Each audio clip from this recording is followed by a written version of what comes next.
Bonsoir madame, bonsoir mademoiselle, bonsoir monsieur, et merci de recevoir la belle télévision et radio chez vous, la chaîne panafricaine et internationale. Merci également de recevoir pour cette année rétrospective politique et géopolitique internationale, la troisième et dernière émission de la série. Et ce soir, nous vous proposons le regard de l'Afrique sur le monde, le regard de l'Afrique sur l'actualité du monde. Nous allons le faire avec notre invité. Je vais vous le présenter tout à l'heure, mais juste après ceci.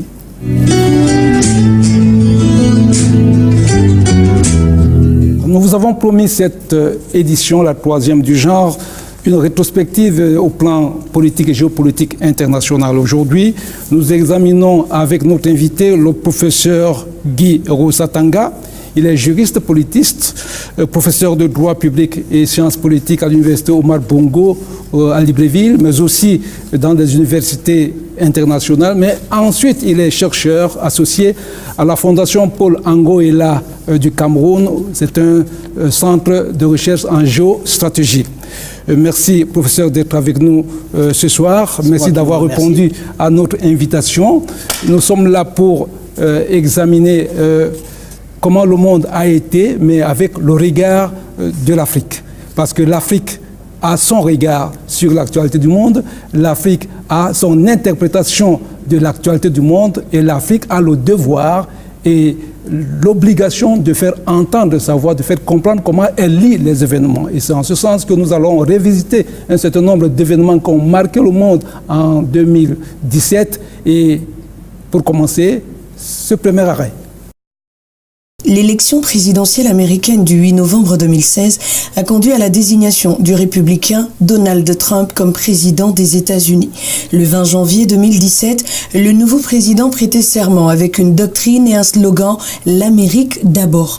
3 jours après sa prise officielle de fonction, le 23 janvier précisément, il annonçait la couleur avec un premier décret interdisant l'accès aux États-Unis à des ressortissants de 7 pays à très forte population musulmane.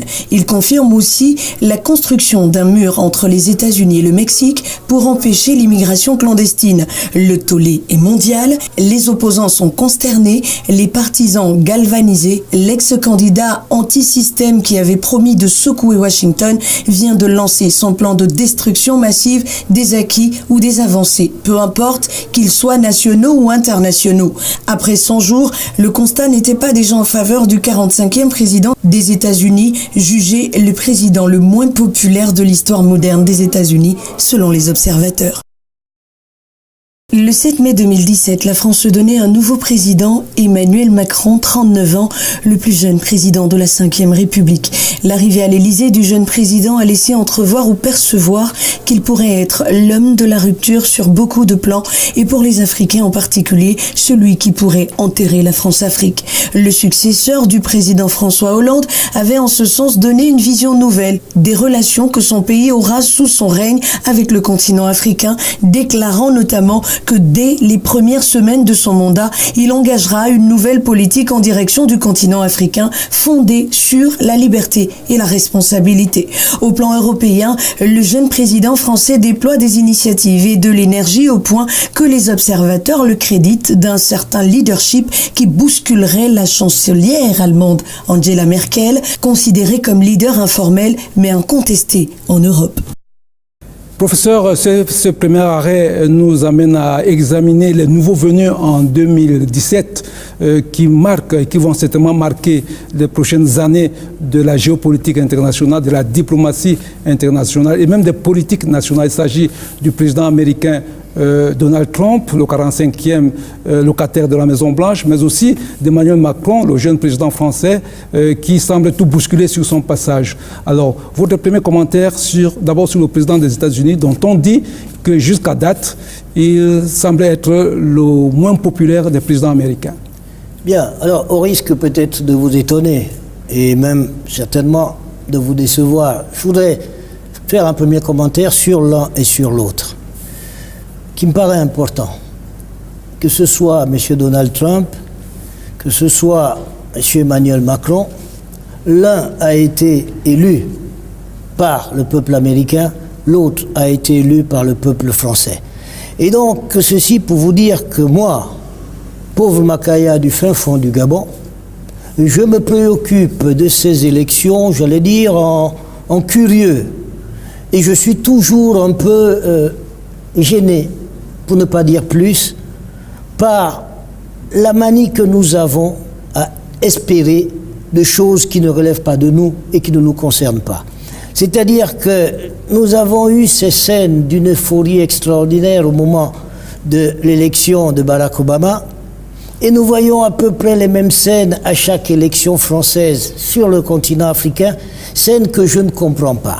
Je ne les comprends pas parce que ces gens, je le répète, sont d'abord élus. Qui pour faire le bonheur du peuple américain, qui pour faire le bonheur du peuple français, et certainement pas, il faut quand même qu'à un moment ou un autre les Africains le comprennent, certainement pas pour faire le bonheur des Africains. Maintenant, nous ne pouvons pas ignorer la présence des autres, ignorer ces nouveaux présidents.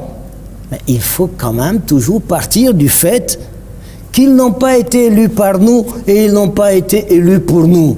Par conséquent, pour ce qui me concerne, pour être très clair, je n'attends strictement rien pour mon bien. J'estime que nous faisons partie d'une société internationale où chacun doit essayer de jouer sa petite musique, où chacun doit essayer de prendre le maximum qu'il peut prendre, mais je n'attends pas que ce soit les autres qui décident pour moi et qui fassent mon bonheur à ma place. Alors, peut-être, vous le dites si bien, ils doivent comprendre, et nous devons comprendre qu'ils ne font pas notre bonheur à notre place. Mais néanmoins, ils ont un impact sur la scène internationale qui impacte également sur nos pays. Et à ce niveau, comment comprenez-vous le comportement, notamment du président américain, et par rapport à un certain nombre d'attitudes aujourd'hui qui semblent dénoncées peut-être un peu partout? Alors, je pense que les plus à plaindre dans cette affaire, donc, du président Donald Trump, ce ne sont pas les Africains. À la limite, il ne nous connaît même pas. Il faut être sérieux, il ne nous connaît quasiment pas.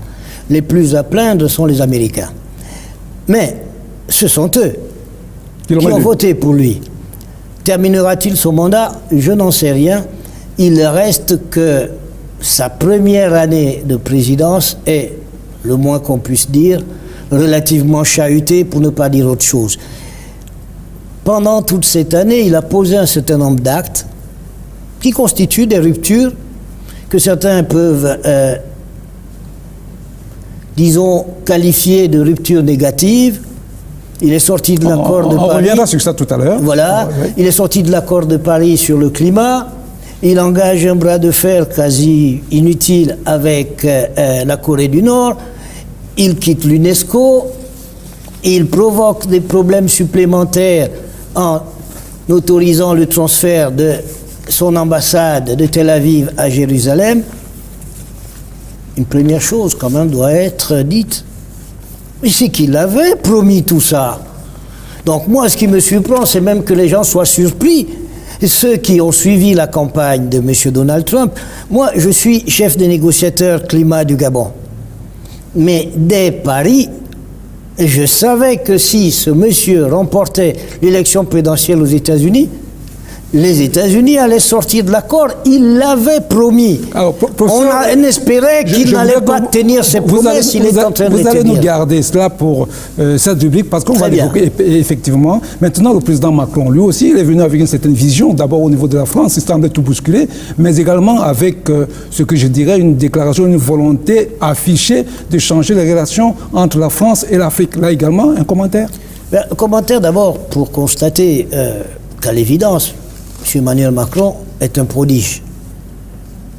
Ce n'est pas par rapport à l'Afrique. Je dis, les faits objectifs font en sorte que ce monsieur est manifestement un prodige.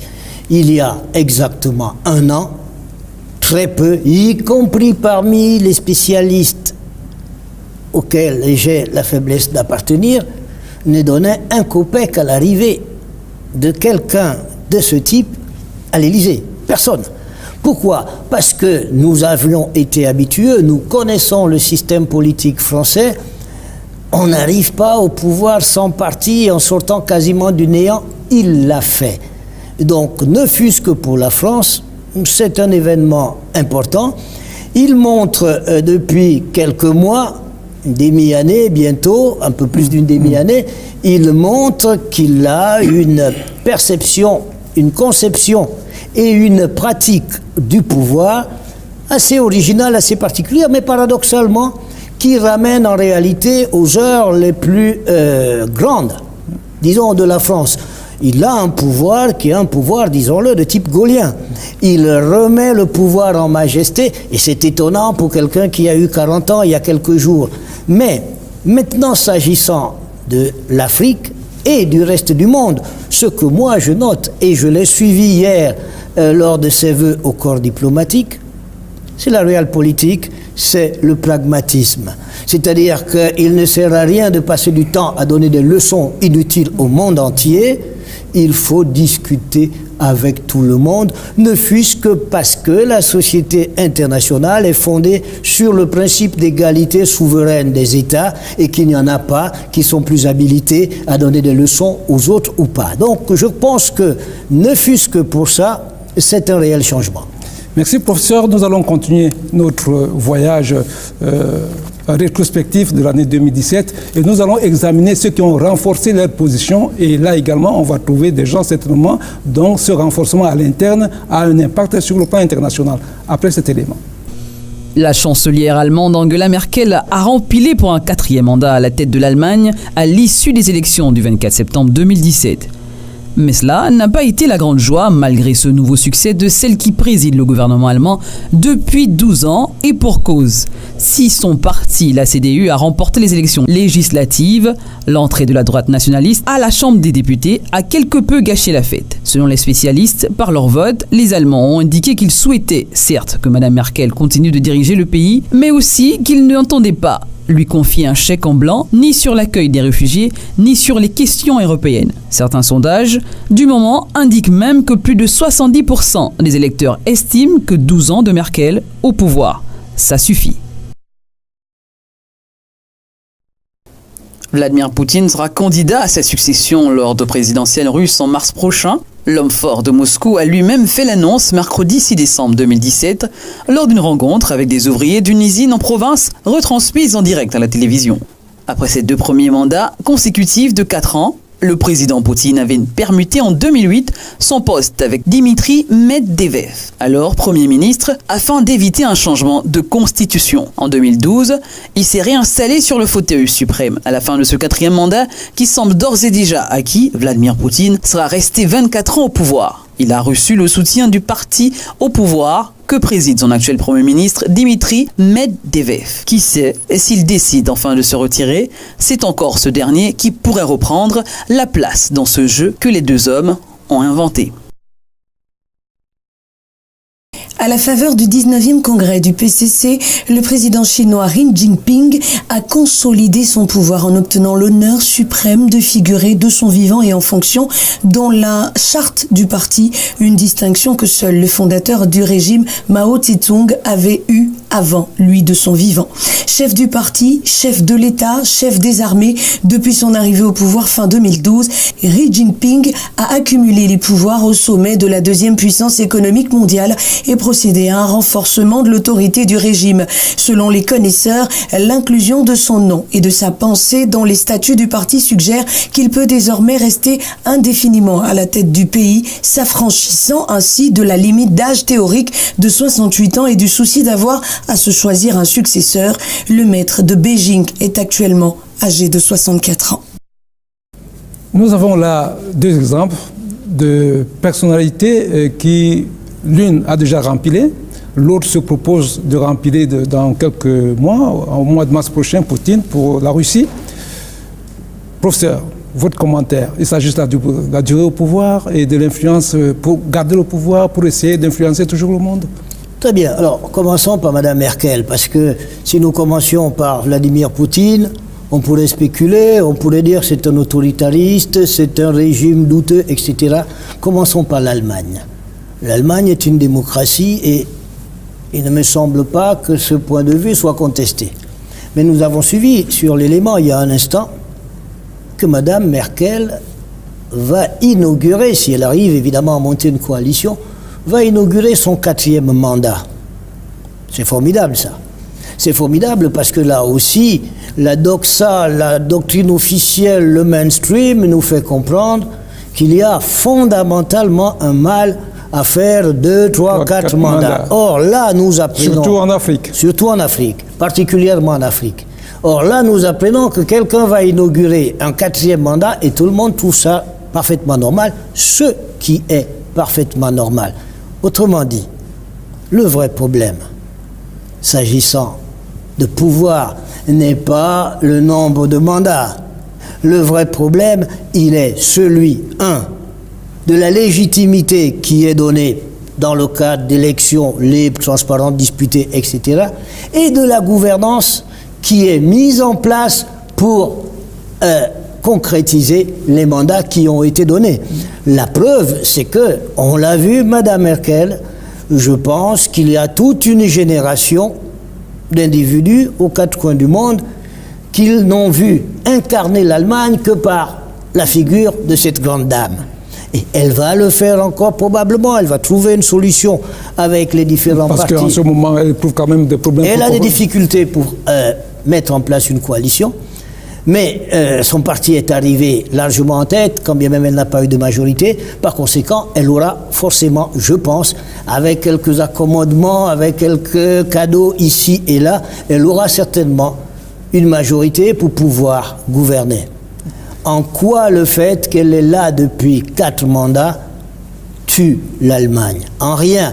Autrement dit, le problème n'est pas celui-là. Notre problème est la qualité de la gouvernance et la capacité que ceux à qui on confie les rênes des États sont capables ou non de faire. Parce que fondamentalement, quel est le but de l'association politique qu'on appelle l'État, qu'on appelle la nation? Fondamentalement, le but, c'est d'assurer le bonheur des associés. Mais est-ce qu'il y a un seul individu qui peut le faire? Pourquoi est-ce qu'on veut?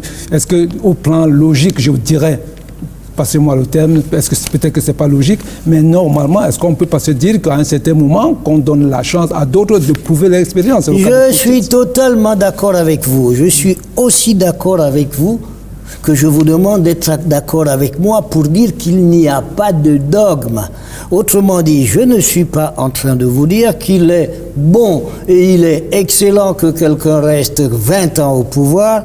Je ne suis pas en train de vous dire non plus qu'il n'est pas bon. Je dis, tout doit se juger sur les faits et sur le résultat. Si Mme Merkel va entamer un 4e mandat, a priori, c'est parce qu'elle a quand même donné du résultat aux Allemands. Et donc, c'est pas sur le principe de 4, 6, 10, 20 ans, c'est sur l'efficacité. Maintenant, il faudrait aussi que nous apprenions à accepter que si la majorité a même décidé de mettre le chien boiteux du Carrefour à la tête de l'État, si on est démocrate, on doit essayer de l'accepter. Et un petit mot avant de terminer ce passage-là, un petit mot sur Poutine, lui Alors, aussi. Vladimir Poutine est un cas particulier, tant en interne qu'en externe. Et je pense que sur le plan international, sa présence est une nécessité. Sa présence est une nécessité parce qu'elle équilibre ici et là un certain nombre de choses. Mais il y a quelqu'un d'autre, professeur, qui s'est ajouté, ou bien qui s'ajoute, pas qui s'est ajouté, un autre puissant, Xi Jinping de Chine, qui vient de tenir son congrès où il est pratiquement l'un des grands timoniers qui compte parmi les rares. Il peut figurer sur pratiquement la même place que Mao. Voilà, mais là aussi, si vous voulez, il y avait un certain nombre de règles au niveau du Parti communiste chinois, notamment s'agissant du temps à passer au pouvoir. Tout porte à croire qu'après le dernier congrès, ces règles ne soient plus de mise. Vous l'avez rappelé, le Parti communiste a fait entrer de son vivant le président Xi dans son panthéon. Absolument. Sa doctrine est considérée aujourd'hui au même titre que celle du grand timonier Mao, mais aussi au même titre que celle de Deng. Et donc aujourd'hui, la Chine est dans une situation où elle a à sa tête un homme calme, mais déterminé, et qui a décidé d'offrir au monde ce qu'il appelle le rêve chinois. Jusqu'à présent, la Chine avait refusé ou avait arrêté de rêver. Elle s'était, pendant un long moment, accordée sur sa position d'usine du monde en fabriquant tout pour tous les autres.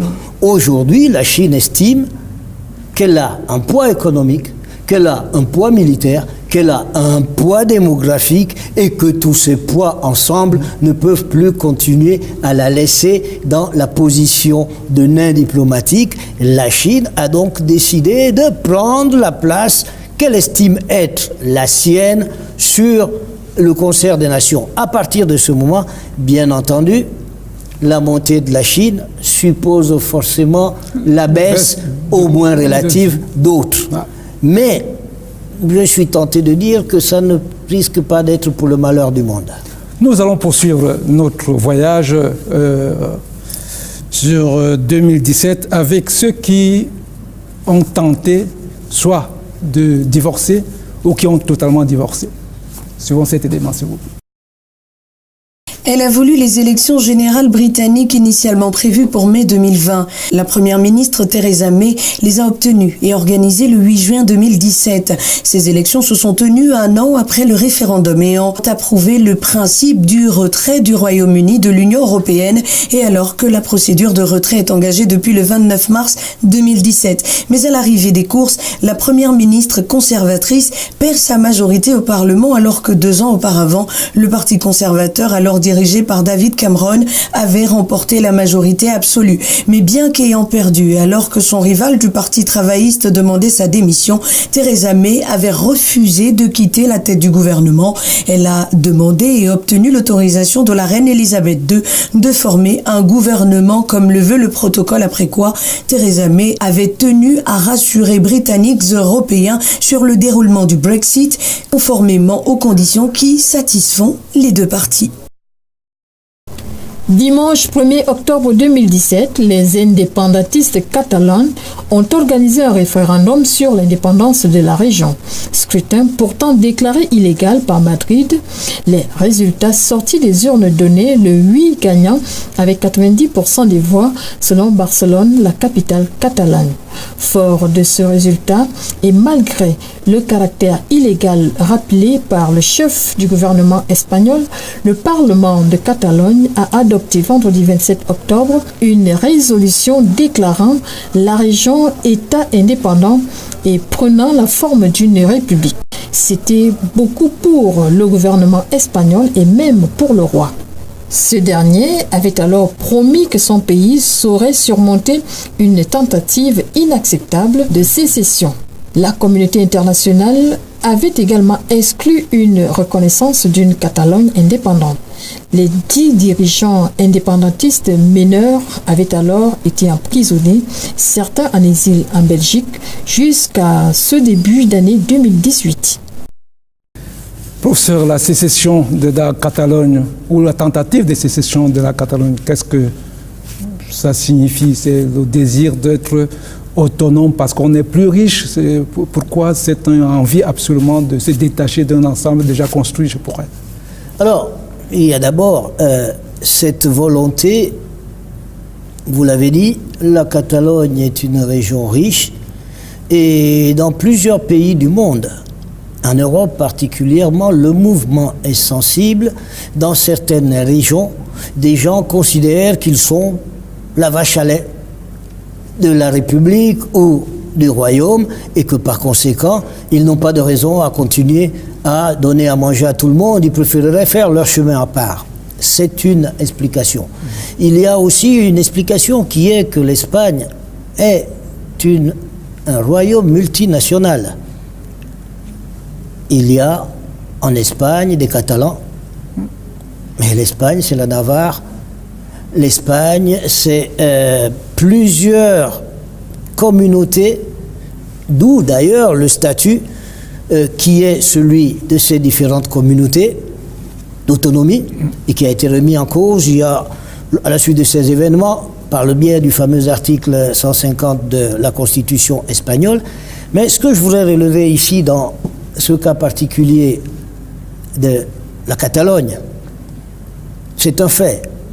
C'est que vous l'avez remarqué comme moi, l'Union européenne et tous les États européens nous ont dit quoi? Il s'agit d'une affaire interne à l'Espagne, on ne s'en mêle pas. Alors ce qui est formidable, c'est que les affaires intérieures à l'Afrique, ça, tout le monde s'en mêle. Donc, vous voyez... Et surtout l'Union européenne. Et à commencer par l'Union européenne. Or, là, dans le cas d'espèce, c'est un problème, une gangrène au centre même de l'Europe, et l'Union européenne ne dit rien, s'en lave les mains en disant c'est une affaire strictement intérieure à l'Espagne, c'est à l'Espagne de la régler. Évidemment, nous savons pour l'essentiel pourquoi.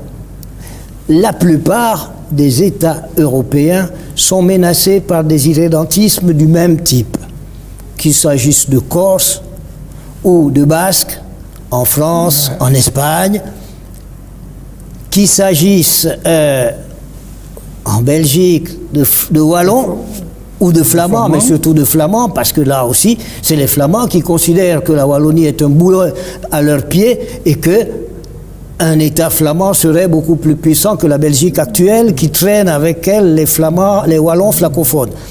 Mais quasiment dans tous les pays, vous avez des minorités de ce type qui, si les États encourageaient ce qui se passe en Espagne, mais dans leur propre territoire, des groupes similaires pourraient apparaître. Et donc, ce n'est pas une question de principe, parce que quand on s'adresse à nous, Africains, c'est les grands principes, c'est ceci, c'est cela.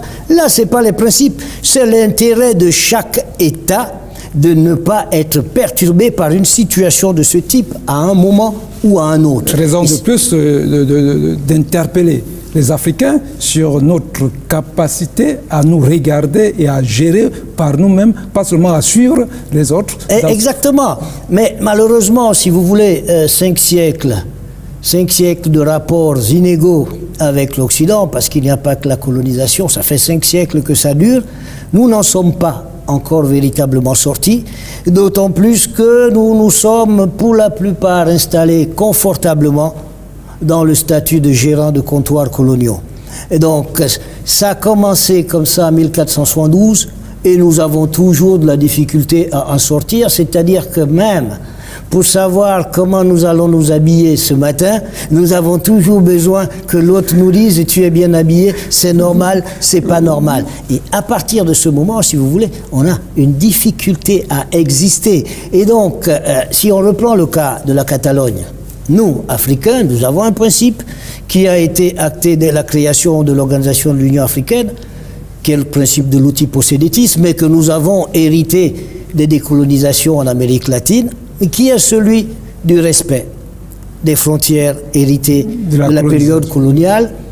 Il y a un courant assez fort pour dénoncer les frontières artificielles, etc. C'est de la plaisanterie, parce que le jour où on remet en cause ce principe, c'est le feu sur tout le continent. La réalité est celle-là. Et donc, à la limite, nous, Africains, pouvons difficilement soutenir l'aventure d'une Catalogne qui veut sortir de l'Espagne, parce que les Catalognes, ils nous en pensent sur le nez à nous tous, à un niveau ou à un autre. Voilà. Mais nous sommes francs. C'est une question d'intérêt. Tandis que quand on s'adresse à nous, c'est pas une question d'intérêt, on nous sort des principes, etc. Alors qu'en réalité, ce sont les principes qui sont mis au service d'intérêt. Et un petit mot pour Theresa May, en Angleterre, qui a cherché des élections anticipées pour gérer le Brexit, mais qui ne semble pas lui porter beaucoup bonheur par rapport à ce dossier. Alors, cette affaire anglaise est-ce que l'Europe va en pâtir véritablement du Brexit? Je ne pense pas. Et à la limite, si on était méchant, on peut se dire que c'était une bonne chose que les Anglais sortent, parce qu'en réalité, ils n'ont jamais véritablement joué le jeu de l'Union européenne.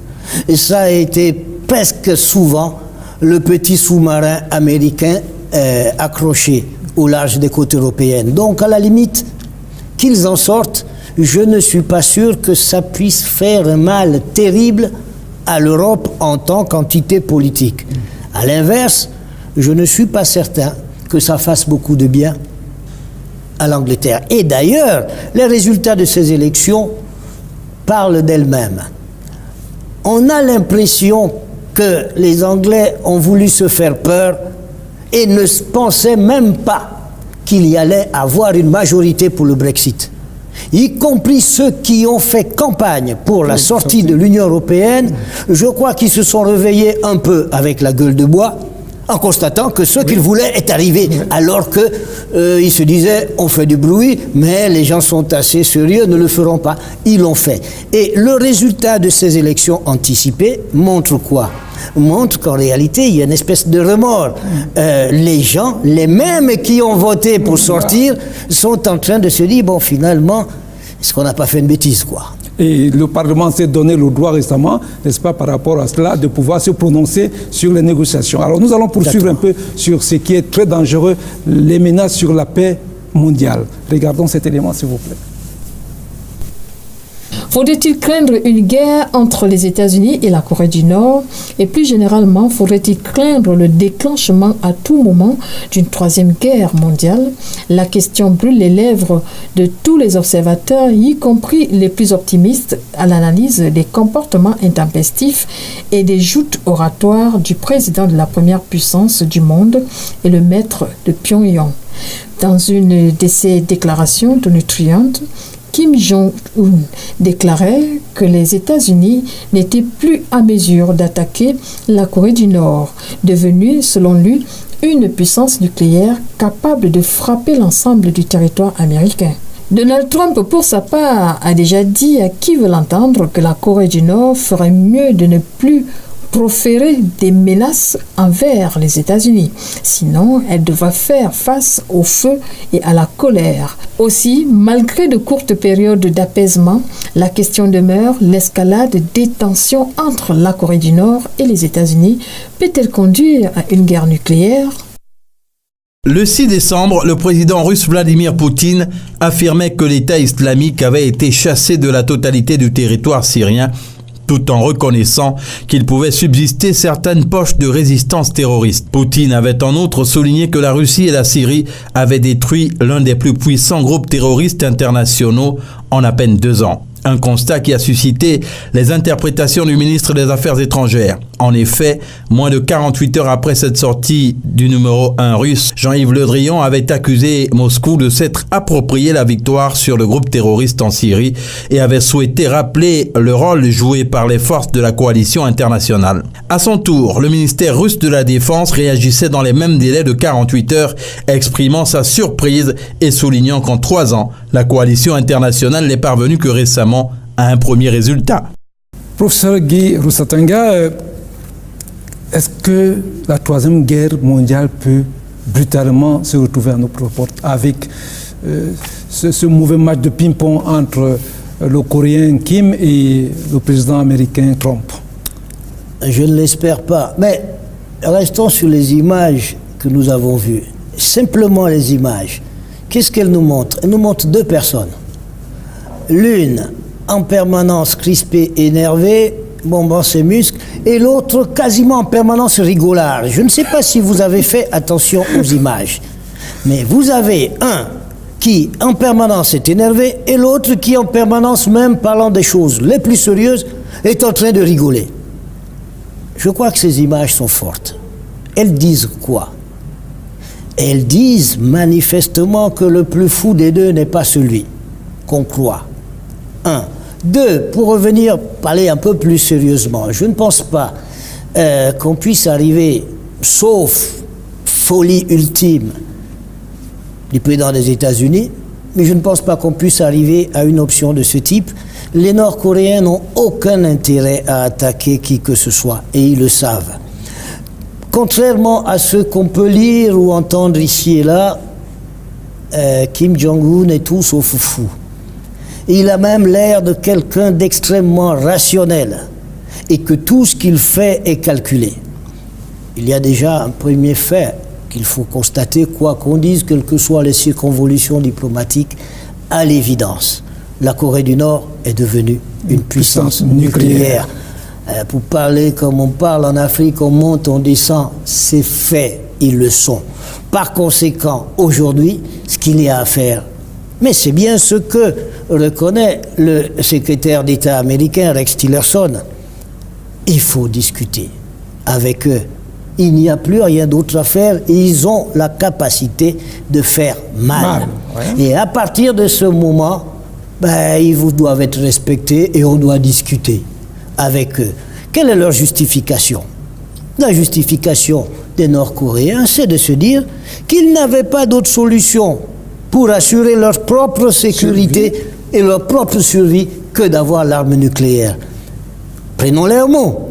Maintenant qu'ils l'ont, elle doit rester simplement une arme dissuasive. Et il faut discuter avec eux pour stabiliser la situation. Mais je note quand même que dans les derniers jours, la Corée du Nord a envoyé un certain nombre de signaux relativement positifs envers la Corée du Sud.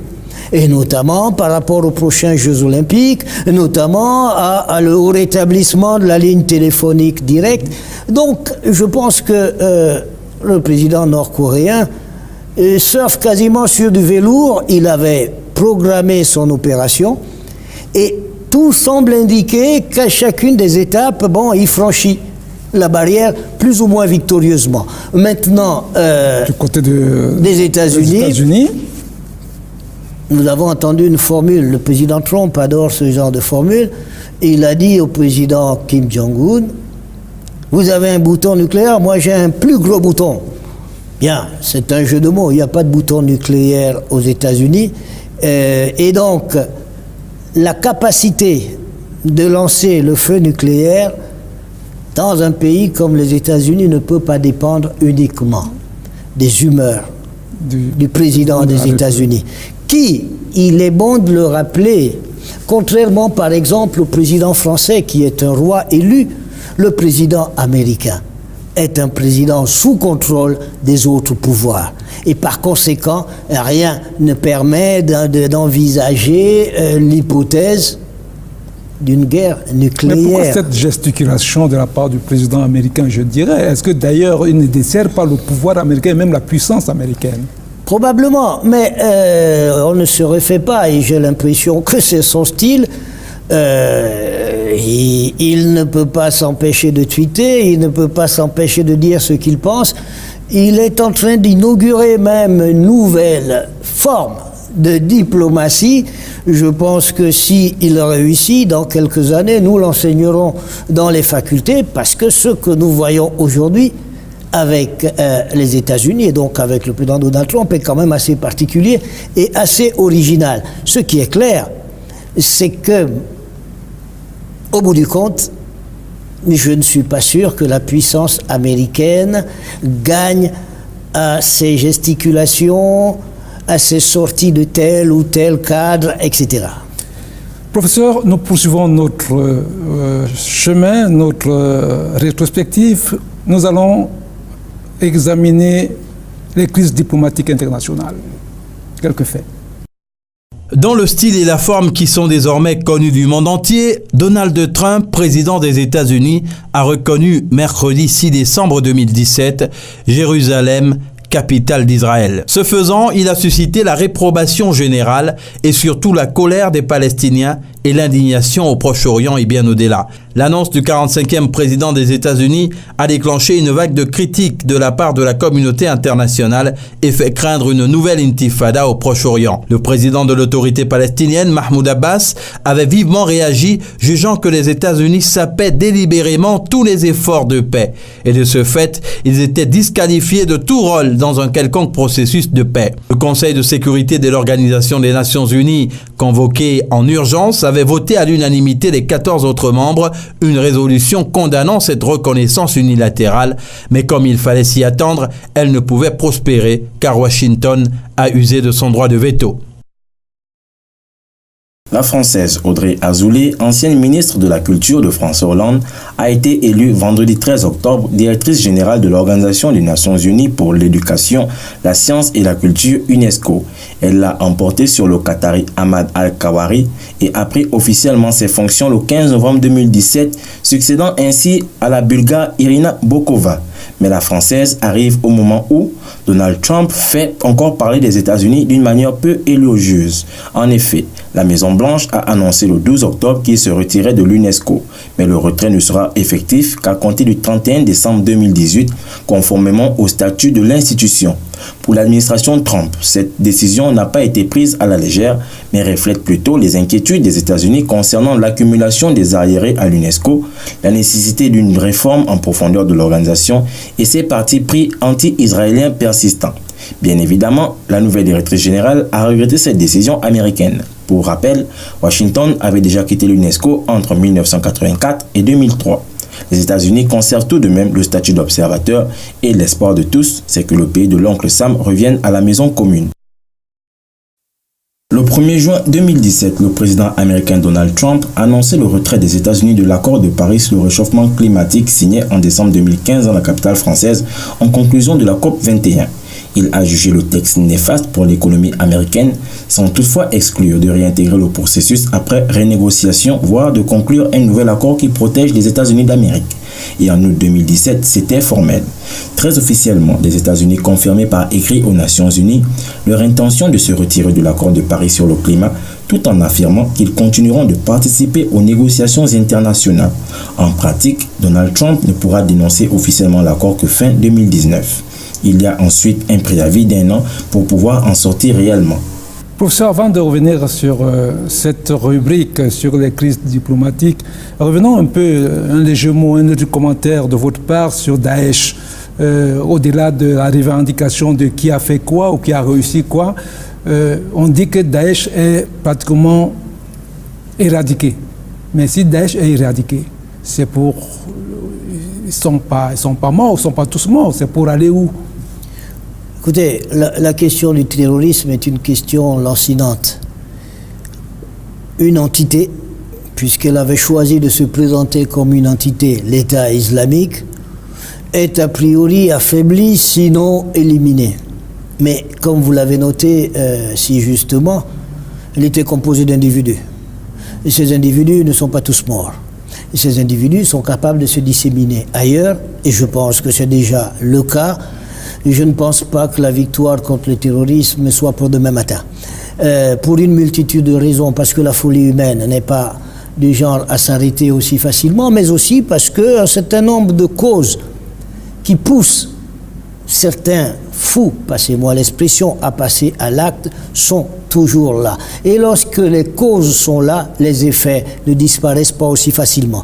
Donc je pense que c'est une implantation terroriste territoriale aux marges de l'Irak et de la Syrie dont on a pu d'une certaine façon freiner la montée en puissance, et peut-être qu'on va éliminer complètement de cette zone, mais c'est un cancer. Et donc, si on met du cobalt sur telle partie du corps, sur une tumeur ici, la tumeur se développe ailleurs. Mais cela me permet de revenir quand même. Comment en arrive-t-on là? Comment en arrive-t-on là? Mais c'est dans la volonté de faire le bonheur des Irakiens comme des Syriens malgré eux, parce que on a tendance quand même à passer tout ça rapidement par perte et profit. Qui a mis l'Irak dans la situation où elle se trouve aujourd'hui? Nous le savons. Nous le savons, oui. Bien. Qui a voulu à tout prix renverser Bachar el-Assad? Nous le savons aussi. Parce qu'en réalité, au nom de la diffusion Nescafé instantanée de la démocratie et de l'occidentalisation du monde, on a provoqué le chaos un peu partout. Et nous avons un pays et en le Afrique, cas de la Libye en est une autre illustration. Donc, on ne peut pas continuer comme ça à jouer les vertueux, à se plaindre de ceci, de cela, alors même qu'on passe le temps à faire du gribouille, à provoquer des problèmes là où il n'y en a pas. Voilà la réalité de la situation. Maintenant, je pense que, quitte à déterminer qui est le vrai vainqueur, une chose est certaine. Si tout le monde est à égalité, il y a quand même un qui est à plus égalité que l'autre, incontestablement, c'est Vladimir Poutine qui a tiré son épingle du jeu dans la crise syrienne, c'est incontestable. Et est-ce que maintenant, pour revenir sur la thématique, la sous-thématique que nous venons d'examiner, est-ce qu'on peut dire que les États-Unis tirent certaines épingles du jeu en déclarant Jérusalem capitale d'Israël? Écoutez, c'est pas un nouveau feu encore? C'est un nouveau feu incontestablement, mais en même temps, il faut se demander pourquoi il a fait.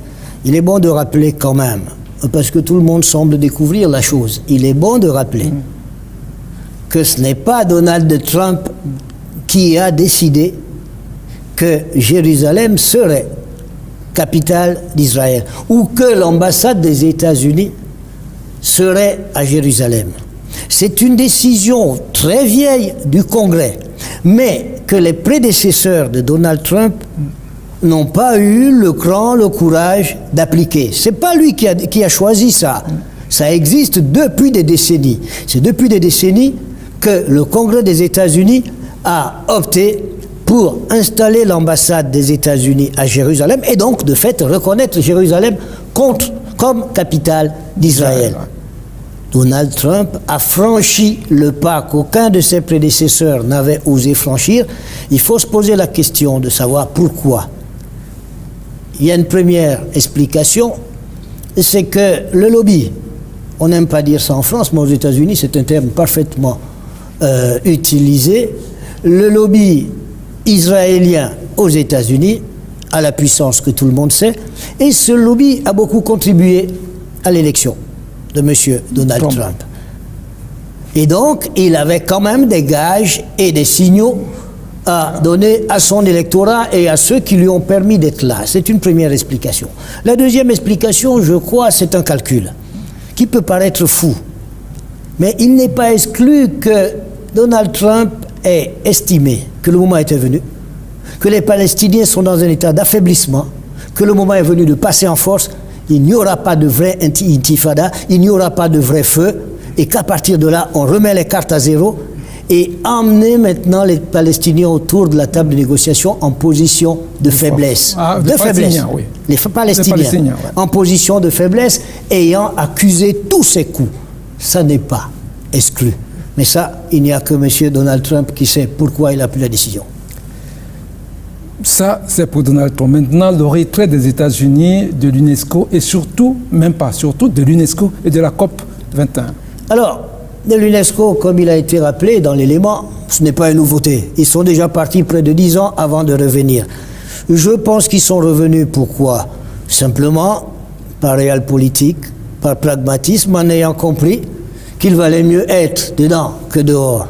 Bien. Et les raisons qui sont données sont les mêmes en réalité que celles qu'on vient d'évoquer pour Jérusalem, capitale.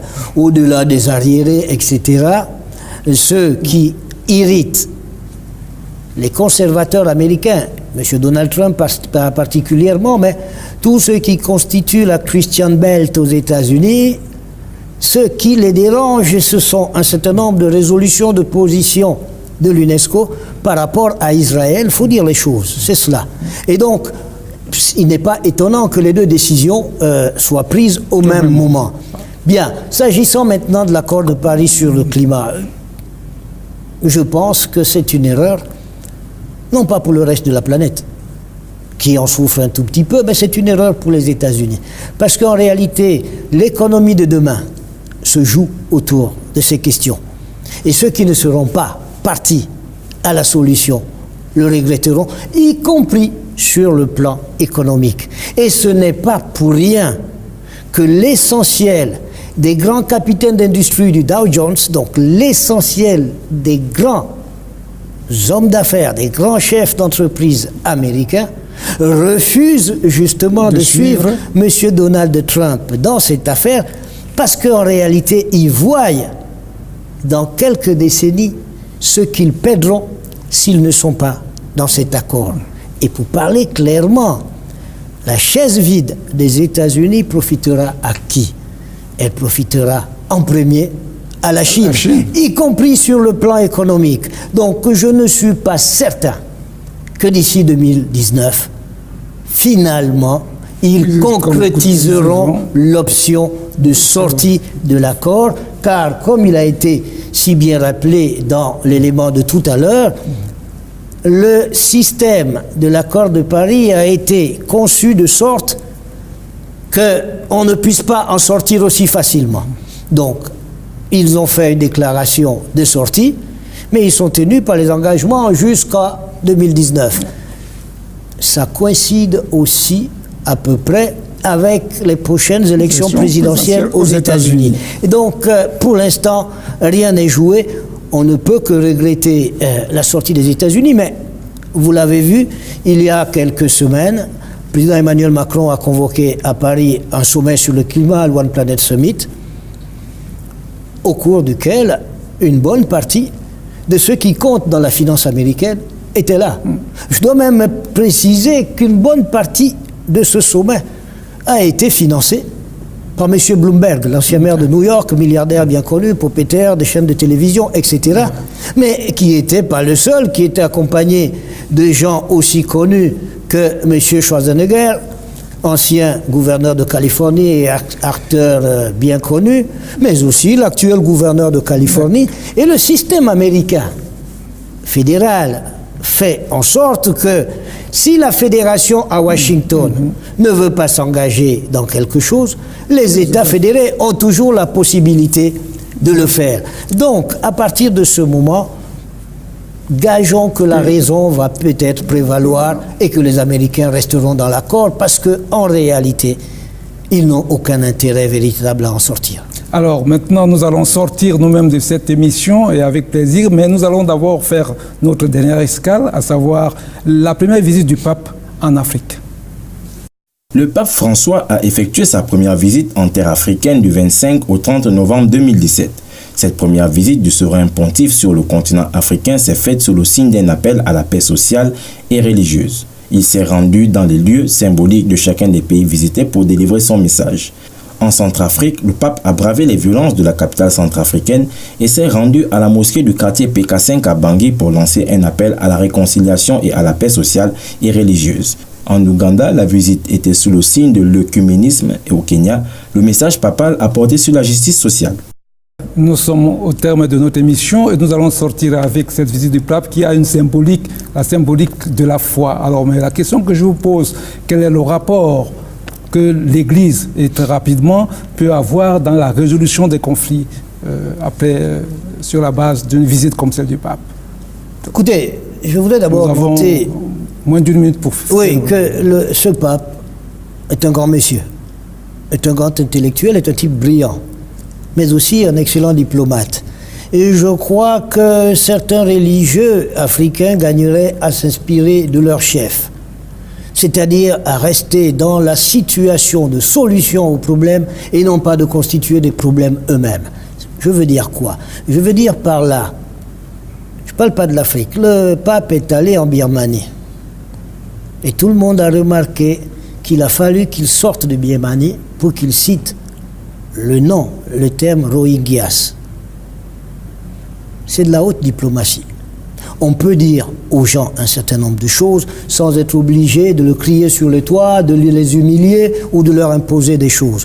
Je crois que ce pape, on le sait, est un jésuite. C'est une congrégation avec laquelle j'ai entretenu longtemps beaucoup de liens. Je suis protestant, mais c'est des gens pour qui j'ai une grande admiration, parce que c'est des gens pour qui l'efficacité prime avant le reste. Et donc, il y a des principes. Ces principes doivent être mis au service de l'efficacité, c'est-à-dire de régler des problèmes et non pas de les aggraver. Merci professeur, et c'est l'occasion pour nous de souhaiter une fois de plus meilleurs vœux 2018 à nos téléspectateurs et à nos auditeurs de la belle télévision et radio. Nous espérons que ce parcours sur l'année 2017 au plan politique, géopolitique, national, continental, international vous a intéressé, que ça vous a valu quelque chose. Dans tous les cas, ne décrochez surtout pas, restez toujours accrochés sur les programmes de la belle télévision. C'est la chaîne africaine, c'est la chaîne panafricaine, c'est la marque de l'Afrique. Merci à toute l'équipe de production, mesdames et messieurs. Bonsoir et à très bientôt.